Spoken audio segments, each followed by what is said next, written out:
Library Lion by Michelle Knudsen, illustrated by Kevin Hawkes.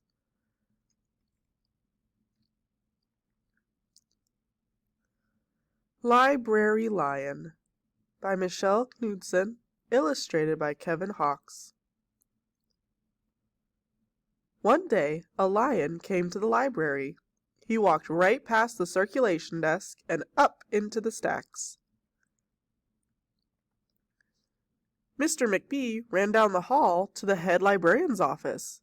"Miss Merryweather," he called. "No running," said Miss Merryweather, without looking up. "But there's a lion," said Mr. McBee, "in the library." "Is he breaking any rules?" asked Miss Merryweather. She was very particular about rule breaking. "Well, no," said Mr. McBee, "not really." "Then leave him be." The lion wandered all around the library. He sniffed the card catalog. He rubbed his head against the new book collection. Then he padded over to the story corner and went to sleep. No one was sure what to do. There weren't any rules about lions in the library. Soon it was time for story hour. There weren't any rules about lions at story hour either. The story lady seemed a little nervous, but she read out the first book's title in a good, clear voice. The lion looked up. The story lady kept reading. The lion stayed for the next story, and the story after that. He waited for another story, but the children began to walk away. "Story hour is over," the little girl told him. "It's time to go." The lion looked at the children. He looked at the story lady. He looked at the closed books, and then he roared very loud. Miss Merryweather came striding out of her office. "Who is making that noise?" she demanded. "It's the lion," said Mr. McBee. Miss Merryweather marched over to the lion. "If you cannot be quiet, you will have to leave," she said in a stern voice. "Those are the rules." The lion kept roaring. He sounded sad. The little girl tugged on Miss Merryweather's dress. "If he promises to be quiet, can he come back for story hour tomorrow?" she asked. The lion stopped roaring. He looked at Miss Merryweather. Miss Merryweather looked back. Then she said, "Yes, a nice, quiet lion could certainly be allowed to come back for story hour tomorrow." "Hooray!" said the children. The next day, the lion came back. "You are early," said Miss Merryweather. "Story hour is not until 3 o'clock." The lion did not budge. "Very well," said Miss Merryweather. "You might as well make yourself useful." She sent him off to dust the encyclopedias until it was time for story hour. The next day the lion came early again. This time Miss Merryweather asked him to lick all the envelopes for overdue notices. Soon the lion began doing things without even being asked. He dusted the encyclopedias, he licked the envelopes, he let small children stand on his back to reach books on the highest shelves. Then he curled up in the story corner to wait for story hour to begin. At first, the people in the library were nervous about the lion, but soon they got used to having him around. In fact, he seemed very well suited for the library. His big feet were quiet on the library floor, he made a comfy backrest for the children at story hour, and he never roared in the library anymore. "What a helpful lion," people said. They patted his soft head as he walked by. "How did we ever get along without him?" Mr. McBee scowled when he heard that. They had always been getting along fine before that. No lions were needed. Lions, he thought, could not understand rules. They did not belong in the library.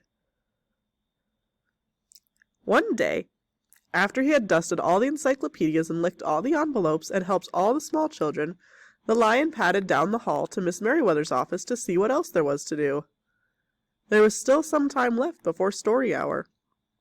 "Hello, lion," said Miss Merryweather. "I know something you can do. You can bring a book back into the stacks for me. Let me just get it down from the shelf."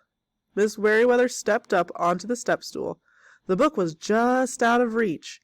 Miss Merryweather stood on her toes. She stretched out her fingers. "Almost there," she said. Then Miss Merryweather stretched a little too far.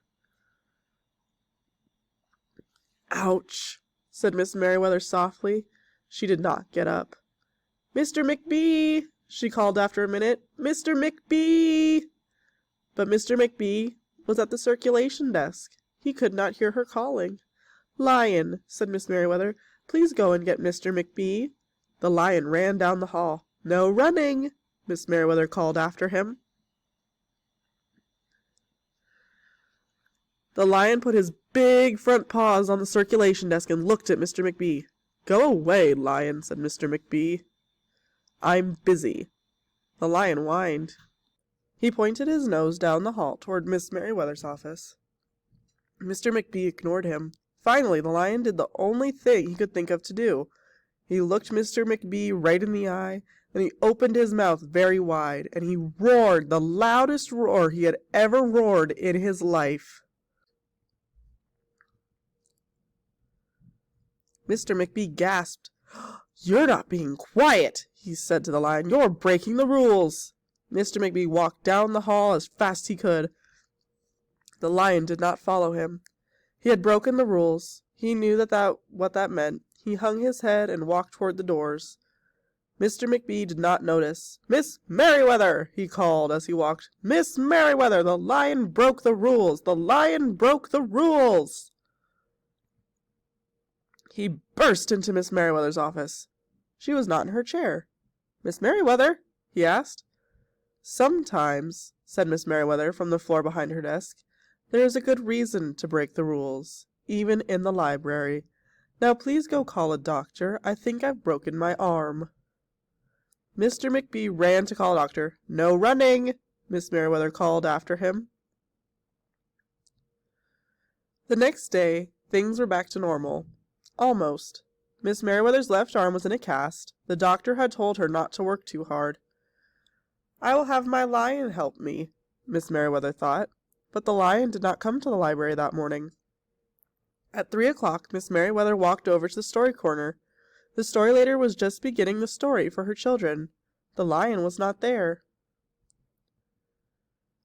People in the library kept looking up from their books and computer screens, hoping they would see a familiar furry face. But the lion did not come that day. The lion did not come the next day, either, or the day after that. One evening, Mr. McBee stopped by Miss Merryweather's office on his way out. "Can I do anything for you before I go, Miss Merryweather?" he asked. "No, thank you," said Miss Merryweather. She was looking out the window. Her voice was very quiet, even for the library. Mr. McBee frowned as he walked away. He thought there probably was something he could do for Miss Merryweather, after all. Mr. McBee left the library, but he did not go home. He walked around the neighborhood. He looked under cars. He looked behind bushes. He looked in backyards and trash cans and tree houses. Finally, he circled all the way back to the library. The lion was sitting outside, looking in through the glass doors. "Hello, Lion," said Mr. McBee. The lion did not turn around. "I thought you might like to know," said Mr. McBee, "that there's a new rule at the library. No roaring aloud unless you have a very good reason. Say, if you're trying to help a friend who's been hurt, for example." The lion's ears twitched. He turned around, but Mr. McBee was already walking away. The next day, Mr. McBee walked down the hall to Miss Merryweather's office. "What is it, Mr. McBee?" asked Miss Merryweather in her new, sad, quiet voice. "I thought you might like to know," said Mr. McBee, "that there's a lion in the library." Miss Merryweather jumped up from her chair and ran down the hall. Mr. McBee smiled. "No running," he called after her. Miss Merryweather didn't listen. Sometimes there was a good reason to break the rules, even in the library.